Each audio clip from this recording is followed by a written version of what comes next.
ang mga taong humusga, 18 senador, ang mga hudas na mukhang alagad, ngunit ang kanilang mga kilos ay balasubas.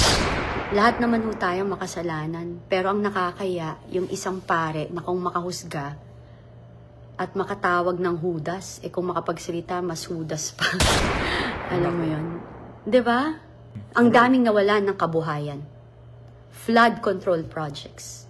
Bilyon ang halaga. Walang nagsalita ni isa sa inyo. Ikaw rin, nagsalita ka ba? Hindi. PhilHealth funds, pinaglaban mo? Hindi.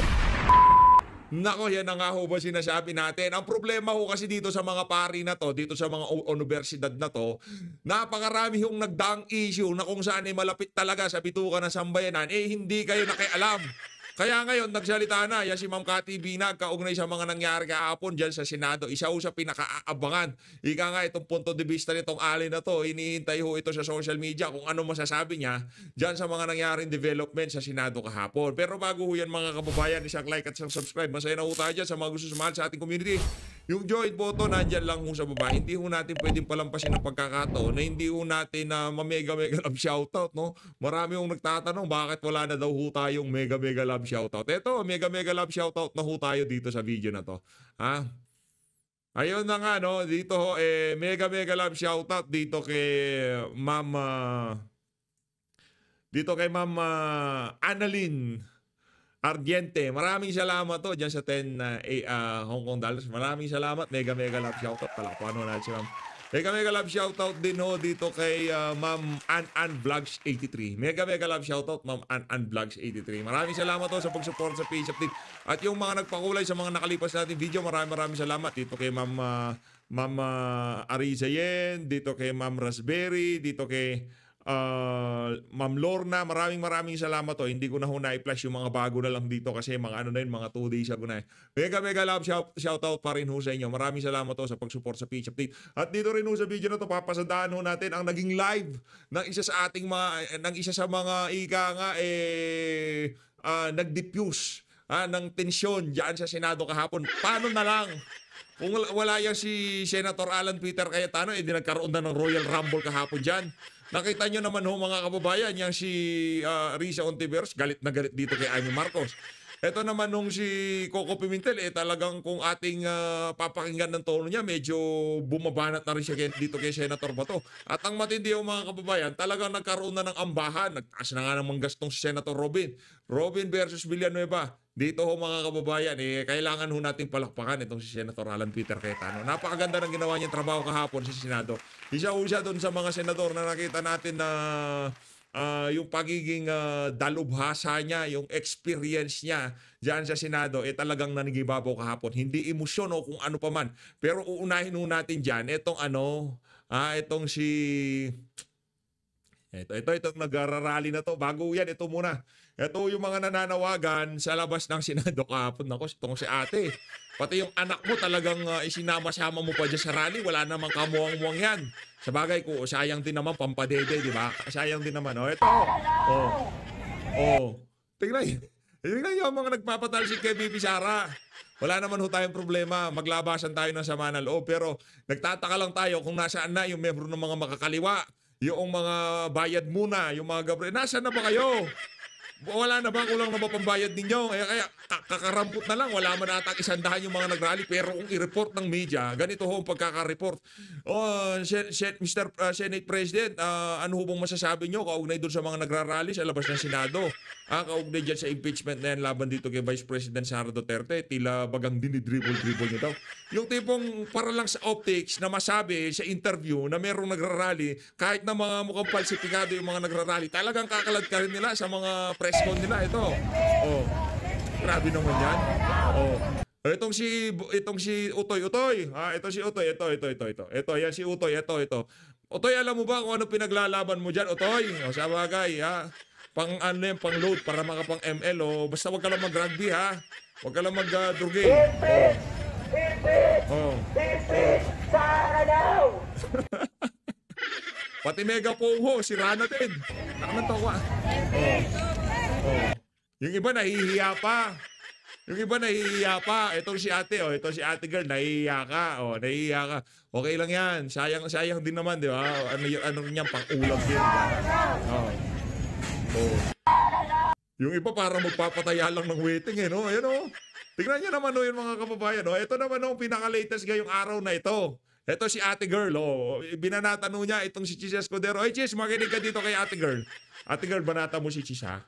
Gusto ko, binabanatan mo yan, eh. Game, banatan mo. Si Senate President Cheese, parang delay ng delay at dribble ng dribble, eh. Kaya parang ang tingin tuloy. Eto, nanonostra ko na to, eh. Ang ramdam ko dito sa babae na to, parang gusto niyang mag-ala Risa Hontiveros. From rallyista to senator. Eh, ano ba pangarap mo, madam? Anak ng toka. Kumusta budget natin dyan? Oh, yan sinasabi ko. May budget to yan. Ng taong bayan, siya ang natatakot kay Bibi Sara o kaya kung hindi man natatakot. Siguro noong mga early 2000, yung mga pag-agitate ng mga nagrarally na yan sa mga opisyal ng pamahalaan, merong kargada, merong birada. Pero ngayong mga panahon na to, oo, okay lang, mag-rally kayo, wala nang problema. Karapatan nyo yan, eh. Hindi naman nung kami mga pinklawan, dilawan, mga talyanista dito para pigilan kayo. Kagaya ng ginawa doon sa Maisog, di ba? Sa mga rally ng mga Duterte, pinipigilan. Hindi naman tayo ganyan. Mag-rally kayo hanggat gusto nyo. Pero sigurado namin dito, ito sigurado namin dito, etong si ate at itong si Lola, hindi nila alam kung anong pinaglalaban nila. 100%, 110%. May pondo yan, eh. Di ba? Sabi siguro itong si Risa, natalo tayo kahapon, ha? Naano tayo kahapon, na-overwhelm tayo kahapon ng mga kasama natin. Pagdating sa botohan, dalhin na lang natin sa kalsada. Gusto niyang protektahan. Sana mas dinggin niya at mas makita niya na ang Akbayan o yan, akbayan. taong bayan dapat ang panigan niya at hindi si Bibi Sara. Ito yung susunod, ano ka ba? Ikaw ang papalit kay Baliko ang bibig, kay Shell Jokno. Gustong pumustura. Para sa susunod na eleksyon, mapasama siya doon sa mga, nasa mahabang lamesa ng akbayan. Siya namang Madam, wala ka pang napatunayan, ha? Dapat maya't maya nagpapa-interview ako sa media. Parang si Baliko ang nakita nating kumupit sa taong bayan at dapat ay mapanagot natin. na panagot. Panagot daw. O maging kayo, di nyo alam kung ano ibig sabihin ng mapanagot. Mapanagot doon sa korte ng batas. Hindi sa impeachment court. Inamin na mismo ni Chis Escudero na wala siya. Hindi nga nila kayang pabalik kung ano man yan. Di man nga kanila kayang singlet kung ano man yan. Ang kaya lang gawin ng impeachment court, wag ho kayo magpaloko sa mga mukhang kagaya nitong si ate, di ba? Wag ho kayo magpaloko. Ano ho yung mga yan, mga oportunistang palaka, no? Susunggaban nila lahat ng oportunidad na mabandera pag bumuka nila sa social media. Baka sakali sa mga susunod na panahon, mapasama ho sila sa listahan, shortlist ba ng akbayan na kung saan sila uupo dyan sa House of Representatives. Madam, malayo-layo ka pa. Marami-raming interview pa kailangan mong gawin. Si Baliko ang bibig, yung si, ano pangalan ito? Pakalimutan ko. Basta yung Baliko ang bibig. Yun, na yun, may napatunayan na, di ba? Pero si Shell Jokno matindi.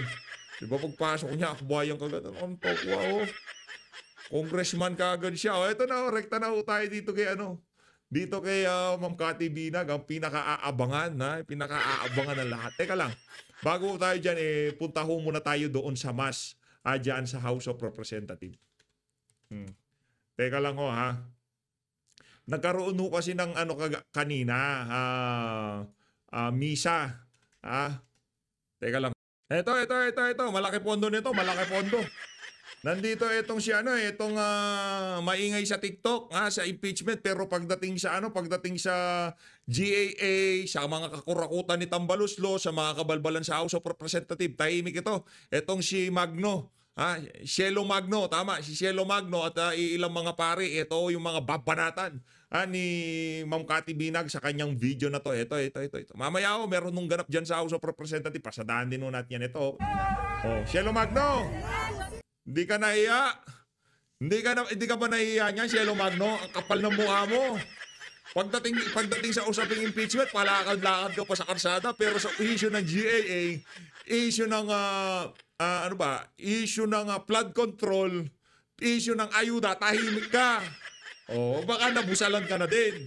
Ika nga nitong si Sir Marlon, baka namantikaan ka na din.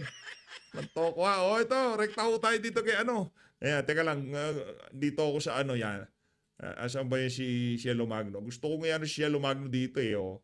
Siya ang artista dito, siya bida dito. Yan dyan kayo magaling. Pero okay yan, karapatan ho nila yan. Ito si ate girl, ito yung in-interview kanina. Siguro ayaw magpakita ni Cielo Magno, natakot.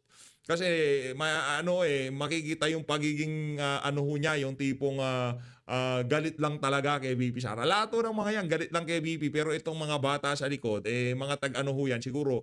Ngayon kasi mga bayaran, mababa na yung 500 dyan. Malamang sa malamang, tig 1,000 yung mga, kasi maghapon yan O papakainin mo pa yan.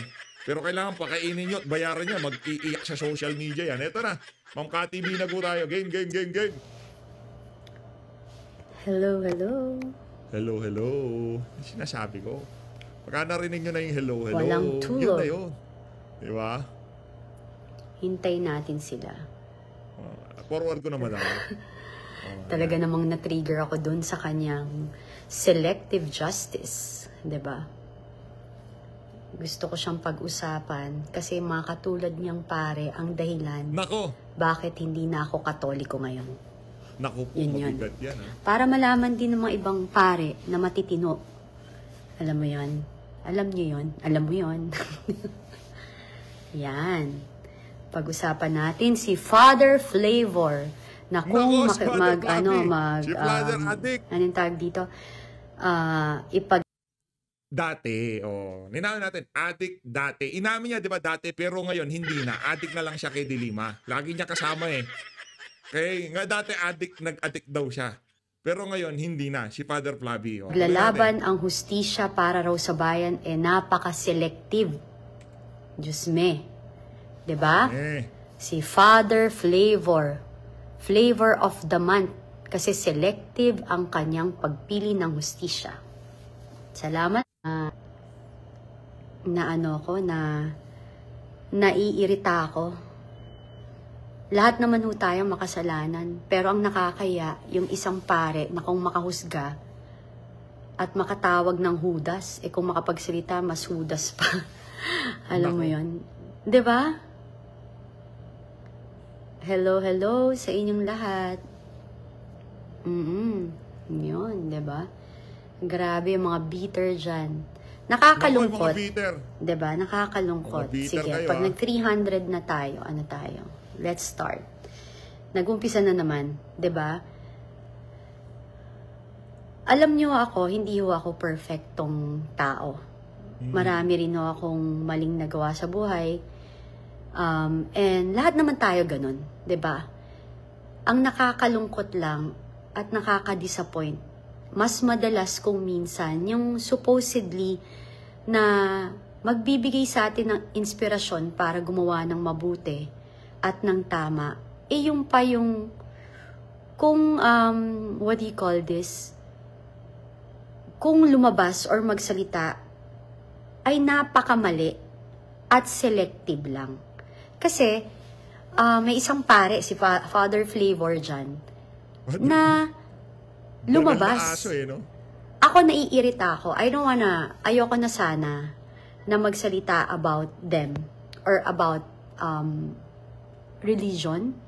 Pero gusto ko lang malaman na sa ibang matitinong pare sa inyo po, na kung meron hong isang paring ganyan na selective ho mag-isip, tas nire-represent ho ang inyong inyong institusyon, napakapangit. Sana ho, sa akin, kung kini-question mo yung confidential funds ni VP Sara, bakit hindi mo rin questionin yung GAA and BICAM na bilyon-bilyon ang halaga? Ang flood control projects na trilyon ang halaga. Bakit? Dahil hindi nyo nagustuhan yung desisyon na ibinalik sa Kongreso ang impeachment, what do you call this, documents, and kasi may mali na nakikita ang Senate, is grabe kayong bumanat. Bakit ho kayo nananahimik dun sa issue ng flood control projects na yung PhilHealth Fund, Father Flavor, na mas bilyon na ang daming mamamayang Pilipino ang may kailangan? Ang Maharlika Funds. Bakit kayo nananahimik? Bakit hindi nyo kine-question yung bilyong-bilyong pondong nawawala compare sa 100 millions? Why? Ano ba talaga? Para ba kayo sa bayan? O sa pansarili nyong interes? Or sa may nag-uutos sa inyo?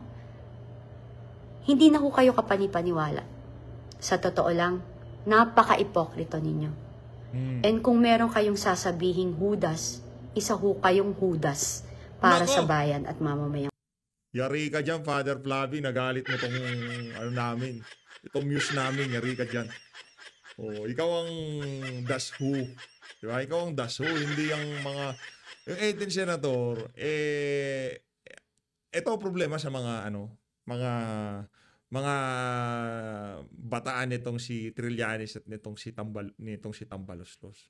Pagka hindi pumabor sa kanilang naratibo ang sitwasyon, nag-aalboroto. Huwag naman ganyan. Kami naman noong trinansmit yan, sa kabila ng na-publish naman na talagang merong nalabag, 4 na impeachment sa loob ng 1 taon. Doon pa lang meron na tayong problema, pero trinansmit sa Senado, sige, okay, wala problema. Bloodbath nga akong bloodbath, di ba? Pero kayo, ibinalig pa nga lang. Wala pa nga tayong napag-uusapan na titigil o kung ano pa man, di ba? O nag-iiyak na kayo. Ang problema kasi dito, para kayong mga batang nagmamaktol. Pagka hindi pumabor sa inyo, naglulupasay kayo. Ito si Father Flavi, kulang lang maglupasay, no? Ng Pilipino. Oh. Hindi ako kasi inyo magsasorry kasi I'm so disappointed because you're a priest. You are supposed na maging balanse ka at magbigay ka ng inspirasyon na ipasatupad kung ano yung tama at ipaglaban kung ano para yung dapat at para sa mamamayang Pilipino at para sa bayan natin. Pero ano lang kine-question mo? Confidential funds. But you never question the GAA and BICAM na billion flood control projects. PhilHealth funds. And Maharlika funds. Nako. You don't deserve to be priest. Kapal na mukha kasi itong si Father Adik eh. Dati, ngayon hindi na. Oh. Papakinggan natin yung speech nitong si Flavi. Ito. Lagay ko dito si Father Flavi para alam nyo kung pagmumukha nitong walang yung pari na to. Ito, pakinggan nyo mga kababayan. Ang mga taong humusga, 18 senador, ang mga hudas na mukhang alagad, ngunit ang kanilang mga kilos ay balasubas. Sila ang mga Pilato na may kapangyarihan bilang hari ng saligang batas, ngunit ginamit ang Tulog si Kuya poder, naghugas ang kamay upang imbis ang hari ng katotohanan ang bigyan laya, pinili ang kamatayan at si Barabas. Ang hirap dito, ang hirap po pala dito, paano kung baligtad ang istorya? Ang dapat maligtas dito sa isa na to, si VP Sara. Ngayon, yung mga, di ba, yung mga ayokong iba yung, hindi naman kasi hindi ako kagaya nitong yung tipong, yung nangyayari sa politika, ihahalin tulad nila sa nangyayari sa Biblia. Hindi ko tayo ganun eh. Pero kung ating titingnan, paano kung baligtad ang sitwasyon? Ang gusto palang i-crucify dito sa issue ng impeachment na to, inosente. Gusto lang pala kabutihan. Paano kung kayo yung mga pariseyo na inaakusahan ang Panginoong Hesus noong mga panahon na yun? Paano kung kayo yun? Kaya huwag niyong gagamitin yan. Huwag kayong, basta let's stick sa facts lang. Let's stick with the facts. Huwag mo kang papadaanin. Hindi lang ho kayo nagbabasa ng Biblia. Hindi tayo nagbabanal-banalan. Pero kahit pa paano naman, nagbabasa naman ho tayo. Nananalangin. Yung totoong panalangin Hindi kagaya nito. Anak ng tokwa, nasa likod mo, puro buhaya. Paano kami maniniwala sa'yo? Langya ka. However, all is not lost. As we condemn the actions of the 18 senators Let us not forget the light, the sun, the brave. O paano kung talagang yung sinabi nitong si Senator Bato de la Rosa, talagang yung guidance niya ay talagang matindi, di ba? O paano yun?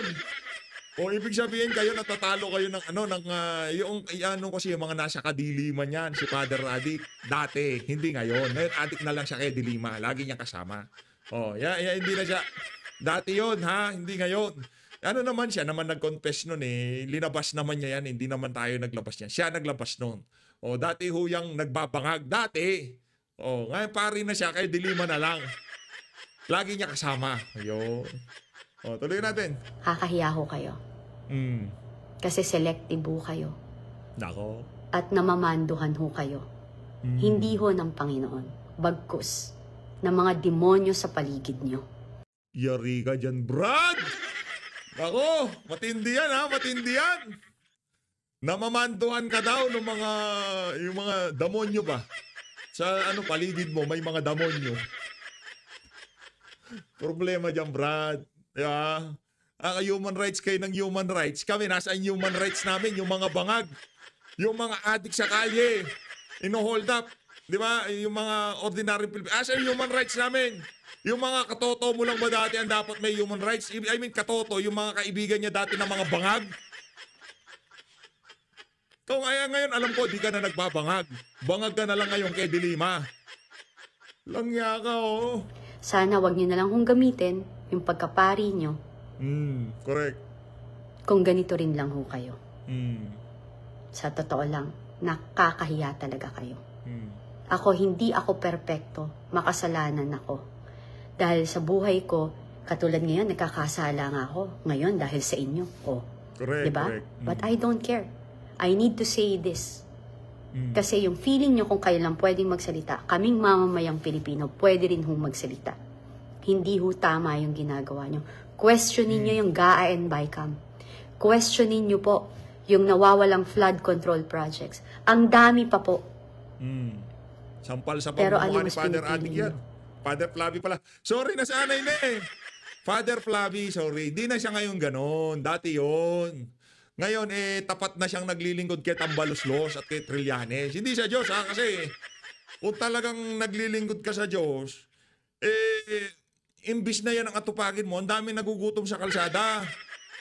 Ang dami nangangailangan ng tulong nung mga tawag nyo sa damit nyo na yan. Diba? Ang daming Pilipinong namamatay sa gutom dahil sa pagnanakaw ng mga nagbibigay ng pera sa inyo. Yun dapat. Maniniwala ako, pero kung isang tao lang ang pinupuksa nyo, kinakalaban nyo, talagang binibira nyo, iba usapan yan. Baka naman, ika nga ni Sir Marlon, namantikaan ka na din. Diba? Baka namantikaan ka na din. Sabihin na natin bakit? Malaki rin naman 100 millions worth. Ano yung mas malaki, yung billion? Yung pag nagbabaha tayo, ang daming naperwisyo, daming namatay, ang daming nawalan ng bahay. Ang daming nawalan ng kabuhayan. Flood control projects. Bilyon ang halaga. Walang nagsalita ni isa sa inyo. Ikaw rin, nagsalita ka ba? Hindi. PhilHealth funds, pinaglaban mo? Hindi. So, anong sinasabi mo sa akin? Para sa bayan? Selective justice ang gusto mo. Nako. Ikaw yung paring sumisira sa institusyon ninyo. Isa ka doon. Huwag mong gamitin na ang pagiging pare dahil mahiya ka sa Panginoon. Tsaka unfair naman para doon sa mga pare. Pag kasi isang pare nagsalita, buong institusyon, buong simbahang Katoliko, nakakaladkad sa mga kabalbalan nitong si Father Flavi. Tanong ko lang para sa mga sarado Katoliko dyan, kasi hindi tayo Katoliko. Hindi tayo, ano ba tayo ng mga nyo dyan?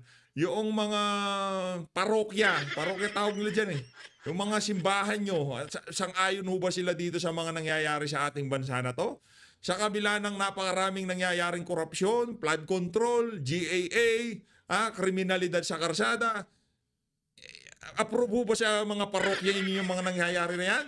Kasi base dito sa pagsasalita nitong dating adik na father na to, parang okay lang, basta mawala si Sara. Okay lang kahit lumubog sa utang ang Pilipinas, basta mawala si Sara. Yan ang utak niya si Father Flavi. Langya ka, Father. Ay, di ko nga alam kung mother ka. Mother ka ba o father? Mother, father. Diba? Langya ka, kala mo kung sino ka makapagsalita, ha? Ihahalin tulad pa sa Biblia yung nangyari. Mga hudaws daw mga senador. Brad, di ba? Wag mong kalad ka rin ng ika nga ang sa bagay, ano bang gagamitin mong analogy? Si Juan at si Pedro, si ganito, si ganyan. Ngayon, natripan mo, ginawa mong hudas yung mga pambihira, oo. Kaya ka nababanatan Di ka naman dapat mabanatan nagpakita ka na naman. Langya O kaya, ka, oo. mag-retire ka. Huwag ka na magpare. Lumabang ka na lang. Hindi ka para sa mamamayang Pilipino. Tsaka hindi ka para sa bayan.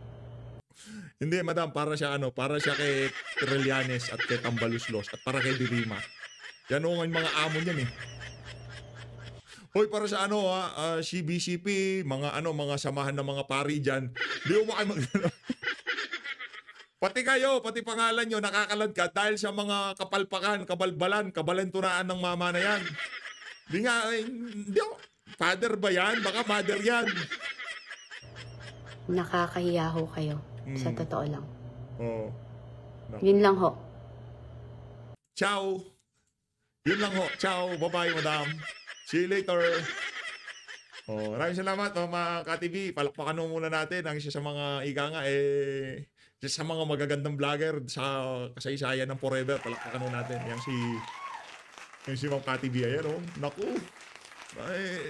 Sa itsura pa lang, malalaman ko na kung sino papaniwalaan dito sa dalawa na to di ba?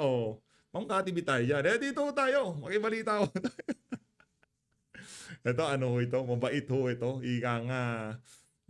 Nakita ko ng binartagol ito ni Trillanes, nagkaroon ng itong si Subiri, pero yung pagiging malumanay, kalmado, yan si Senator Alan Peter Cayetano. Pero yung utak niya, tumatagas na sa tenga niya sa sobrang tawa. Magaling ho itong mama na to. Believe po tayo dyan.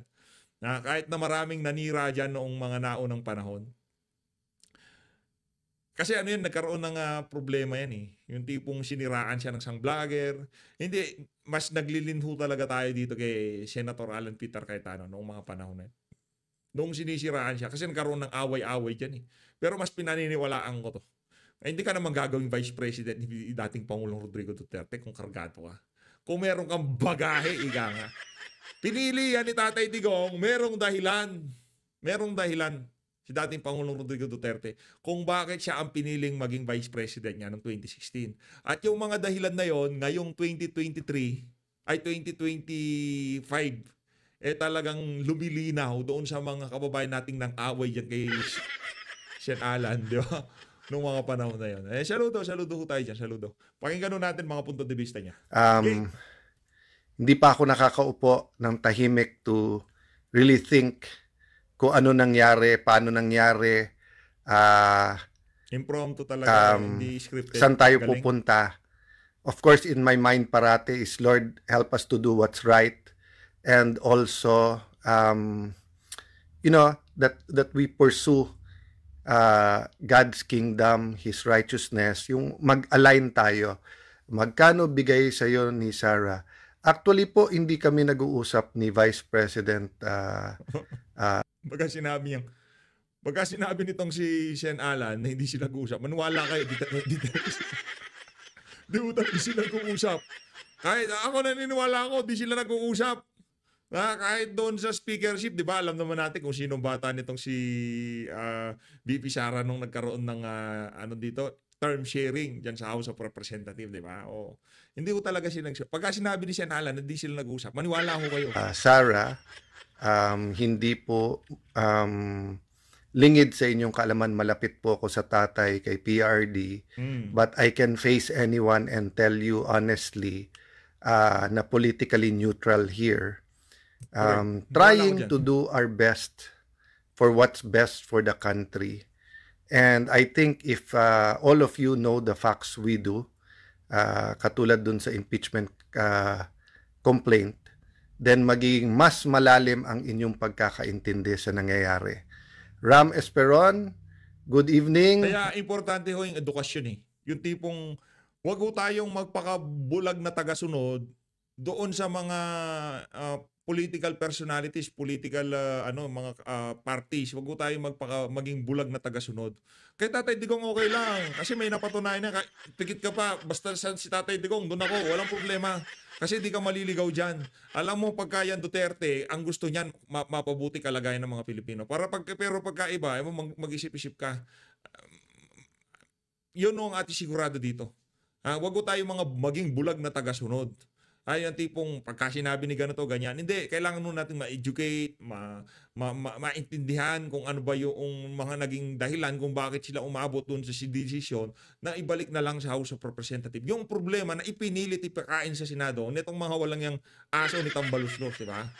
Belias Lifestyle. I won't react whether sinasabi niyo maganda o hindi kasi katulad ng sinabi ko kanina, pumunta ako sa Senate, alam kong may mangyayari, alam ko may magsasalita. I did not know the whole story. Hindi ko alam na ganito magiging role ko today. My classmate, Darwin Cañete, God bless you.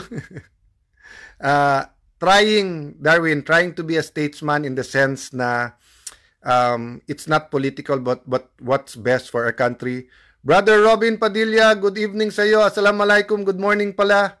Kahiwalay lang po namin kasi dumaan kami sa Thanksgiving party ni Senator Bongo. Hindi na kami naka-gown nun, kaya yung political neutrality, actually friendship yung kay Senator Bongo. Mabuhay ka rin, brother. Salamat po na pinapakinggan nyo rin ako. Matt, good evening. Watching from Riyadh. Assalamualaikum. Sa mga kapatid natin sa Middle East, eto nasa Davao City, si Lorelai naman. Maayong gabi sa kaninyong tanan. Guys, Jerry, thanks for the compliment but I wasn't actually defending the Vice President. Sa akin, simple lang. Gustong i-dismiss, hindi pa kompleto lahat ng aming facts, hindi pa nasasubmit lahat. Pero sa Senate, katulad ng sinabi ko, botohan yan. Nararamdaman ko yung nararamdaman ng ating mga kasamahan. So tingin namin yung naging desisyon na pagsauli muna sa House at pagbigay nila sa amin ng certification at saka ng dokumento na ito ba ay talagang isang impeachment na nakalagay sa ating konstitusyon o ito po ba ay pang-apat, mas lilinaw. Pangalawa, babaksak to sa 20th Congress, both yung prosecutors na galing sa House at yung sa mga senador. So, kahit anong tingin nyo po, makikita nyo po, hindi na delay. So, mahaba pa to, no? So, wag muna kayo mag-congratulate o magalit, mag-discuss lang tayo. Banat Bay! Ang sarap pag binati ka ni Banat Bay, pero ang sakit pag inuupakan ka ni Banat Bay. Pero personal friend ko po yan. At sa mga personal friends kong vloggers or lalo sa journalist, kahit magtirahan, as long as hindi personalan, okay kaming lahat. Although never naman kami nag-disagree ng todo ni Banat Bay. Pastora Tess, good morning. Are you still awake or are you out of the country? Happy po ako nakitang grabe ang paglaki ng ministries na trust sa inyo ng Panginoon. So guys, pag-pray nyo pa kung ano ang ating topic. May nag-suggest kanina dahil nga ang tingin niya akma yung pagka-bigkas ng Jeremiah 29:11, yung sinasabi po sa Bible. By the way po, si Jeremiah bilang isang propeta ay kinikilala ng Muslim, ng Hudyo at Kristiyano. At yung sinabi niyang, alam ko, di ba, yung for I know the plans I have for you, yung plano ko para sa inyo, sabi ng Panginoon, says the Lord, plans to prosper you and not to harm you, planong pagpalain kayo at hindi saktan, plans to give you hope and a future, plano bigyan kayo ng pag-asa at kinabukasan.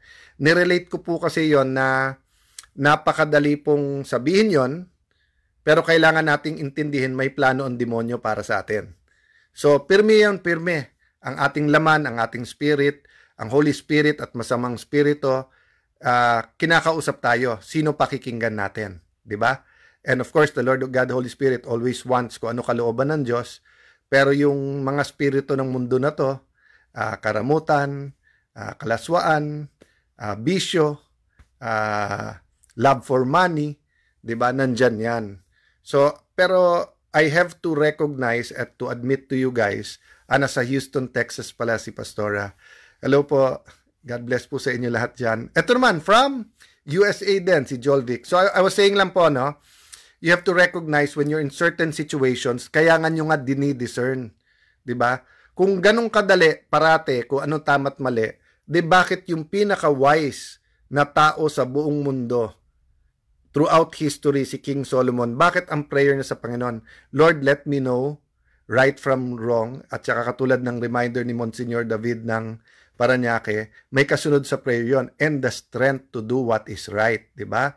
So, to be fair sa marami kong kasamahan, nakailan kwentuhan kami kanina habang nag-argue yung iba or nung nag-lounge kami, whether magkape or medyo mag-CR ng mabilis, tinatanong nga na anong options, anong nakakabuti, anong legal basis, kasi nga hinahanap mo kung ano yung best in that situation. When there's always two choices, tama at mali, doon ka parati sa tama. Pero sometimes there's more than two choices eh. May mali, may tama, may mas tama, meron pinakatama sa sitwasyon na to, and doon yung hinahanap lahat, di ba? So hindi naman yan po ang topic at hinihintay nga ako ng mga pamangkin ngayon. Edith from Paris, France. Yan. Just Vlog, good evening sa inyo. Ronald Barcelon, si Ronaldo Barcelon from, nasaan ka ngayon? Nasa Italy, tama ba? Christina Rotap, thank you po. Challenger Target, good evening. By the way, babanggitin ko lang sa inyo ha. Wala pong nagplano sa amin na February 5 na kung kailan mag-eleksyon, dun ifa-file yung impeachment. Wala pong nagplano sa amin na gawin legal, ang legal issue na to ay gawin political issue. Kaya nabanggit ko nga nung isang araw, di ba? Kahit tanungin mo ang kandidato, no? Lalo ng mga media, kasi sila ang nasa news. Kayo ba, ano ang stand nyo sa impeachment? Isa lang ang tamang sagot dun eh. Na hindi kami pwedeng magsalita kasi dapat politically neutral dahil judge kami. Pero eleksyon nga eh. So yung nagboboto sa'yo, naghihintay nung sagot. At dahil eleksyon nga, yung mismong media na itatanong to. So ibig sabihin eh, yung hindi tayo pwedeng magturuan o magsisihan kung bakit bumalik-baliktad, di ba? Yung pagkaalam natin sa impeachment when it was filed in the last day, right before the election. And it became an even more highly charged issue nung inaresto at inexport o dinala sa ibang bansa na hindi dumaan sa korte ang ating dating Pangulo. So hindi ko na babalikan lahat yan, no? Yung sinabi ni Brother Robin kanina, di ba tama naman yung sinabi ni Senator Pimentel na may mga bagay na hindi nakakain pero importante like hustisya. Tama din naman sinabi na may tamang oras sa legislation. Pero tama din naman si Brother Robin na ang daming mga nakasabay kam na napakagagandang batas na para sa bansa, para sa atin, mabibinbin to pag hindi namin inasikaso tomorrow. At ito naman po yung sinasabi ni Bongo, Senator Bongo, na hinuhugot niya from yung pag-iikot sa buong bansa na, Sir, hindi nyo ata naririnig sa Manila yung daing namin kasi panay impeachment yung nasa news. What's in the news also matters. People who are starving, who are sick, who don't have hospitals, nasa dyaryo nababasa may scholarship, dun sa kanila wala. Pagka yan panay impeachment ang nakikita sa news, nagre-react din sila. At may mga linya din sila sa amin, no? Jari Osias, God bless you. God bless ating mga ka-schoolmates. Alam kong maraming disagreement ngayon about as a legal scholars, I respect all of you. But yun nga yung sinasabi ko, maging consistent tayo kasi the reality is this is highly charged because it's as much political as it is a matter of justice. And wala tayong tanong. Kailangan talaga may hustisya, kailangan po talaga may accountability, pero kailangan nasa tama yan. At unang magiging issue dyan, nasunod ba yung konstitusyon? Actually, both sides Yung gustong ituloy na kaagad at yung gusto i-dismiss, ang starting point yung konstitusyon So, wag kayo mag-judge kaagad, di ba? Bel Candilada from Spain. Yan. Nasa Spain siya nanonood ngayon. So guys, papahinga din muna ako konti. From Kuwait, Dritz, Joycey Macam. Ayun na nga mga kababayan, dito na natatapusin ang ating reaction video. Maraming salamat po sa pag-support sa PH Update. Ayun, ano lang pala, mabili siya. Shoutout lang pala itong kay Sen Alan. Di ko kasi natin pinanood Maraming salamat po. Mag-ingat po kayong lahat. Mahalin natin ang Pilipinas.